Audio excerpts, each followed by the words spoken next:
দেখো কি বলছে, একটা ভালো অঙ্ক বলছে 5% কোনো আর্টিকেল বিক্রি করে লস হয়েছে, তো কস্ট প্রাইস 20 টাকা কমে গেলে সেলিং প্রাইস 13 টাকা বেড়ে গেলে তাহলে 10% প্রফিট হয়। আচ্ছা, আমরা লিখে নিলাম এখানে যে CP cost price, selling price আর হচ্ছে প্রফিট।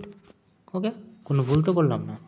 তারপরে কি বলছে 5% লস। আচ্ছা, 100 টাকা নিশ্চয়ই ছিল ভ্যালু, 95 টাকায় সেল করেছে, তাই জন্যই 5 টাকা লস হয়েছে, রাইট। তারপর কি বলছে, 20 টাকা ইনক্রিজ করলে। আচ্ছা, 20 টাকা ইনক্রিজ কি আমরা এর সাথে করতে পারবো? কখনোই না, কারণ হচ্ছে এইটা তো পার্সেন্টের ভ্যালু আর 20 তো টাকার ভ্যালু। দেখো এটা 20 আর এটা পার্সেন্ট, এটা টাকা, তাই না? ঠিক আছে, তা 20 টাকা আমরা করতে পারবো না এখানে। তাহলে কি করে দিলাম, এখানে এক্স বসিয়ে দিলাম, এখানে এক্স বসিয়ে দিলাম, এক্স বসিয়ে দিলাম। এইবারে তো আমরা ধরো 100-র সাথে 20 টাকা যোগ করতে পারবো। 100 এক্স সিপির সাথে 20 টাকা যোগ করলাম, ঠিক আছে। আর কি বলছে, সেলিং প্রাইস 13 টাকা বেড়েছে। সেলিং প্রাইস কত, 95-এর সাথে মানে 95 এক্সের সাথে 13 টাকা যোগ, ঠিক আছে। তারপর কি বলছে, তারপরে বলছে প্রফিট হয়েছে 10%। আচ্ছা, প্রফিট 10% কখন হবে, যখন ধরো এখানটাতে লিখছি 100-র মাল 110-এ বিক্রি করলে 10 টাকা প্রফিট হবে, তাই তো, তাই না? তাহলে আমরা তো এখানে ইজিক্যাল টু এটা লিখতে পারি যে 100 নিশ্চয়ই ছিল 110 হয়ে গেছে, তাই জন্যই কেসটা হয়েছে। এইবারে যদি আমরা এটা করি, দেখো ক্যালকুলেশন করি, তাহলে এক্সের ভ্যালুটা আমরা এখান থেকে পেয়ে যাবো, মানে এই যে এক্সের ভ্যালু, ঠিক আছে। তো এটা কেটে দিই, তাহলে কত হচ্ছে এখানে 11-র সাথে যদি 100 গুণ করি তাহলে হবে 1100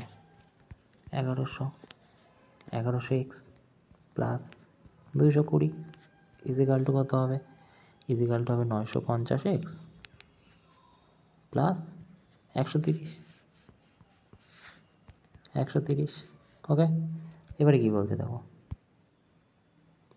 এবারে যদি আমরা এখান থেকে ভালো করে দেখি তাহলে কোনোটাই মাইনাস নেই নাকি? আচ্ছা, একটা ভুল করেছে এখানে,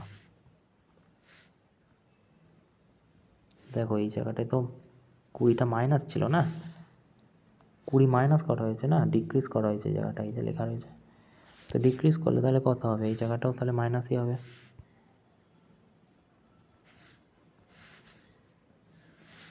মাইনাস, এবারে কি হচ্ছে, এবারে যদি 130টাকে এদিকে 200 এদিকে নিয়ে আসা হয়, এটা যদি এদিকে করা হয় তাহলে এটা দাঁড়াবে 150 এক্স বিয়োগ করলে, আর এদিকে যোগ করলে হবে হচ্ছে 350, ঠিক আছে। তাই এই শূন্য কেটে গেলে এক্সের ভ্যালু 35/15, যেটাকে ভাগ করলে হবে 2 পয়েন্ট সামথিং একটা হবে, 35/15 করলে 2.3 হবে। ওকে, তাহলে এক্সের ভ্যালু আমাদেরকে কি সেলিং প্রাইস বের করতে বলেছে, কি বলেছে দেখো, যে অরিজিনাল, এই যে দেখো অরিজিনাল সেলিং প্রাইস, তাহলে এটার সাথে গুণ করে দিতে হবে 2.3, তাহলে 95-এর সাথে 2.3 যোগ করলে গুণ করলে হয় 221, ঠিক আছে, 221 উত্তরে এই যে।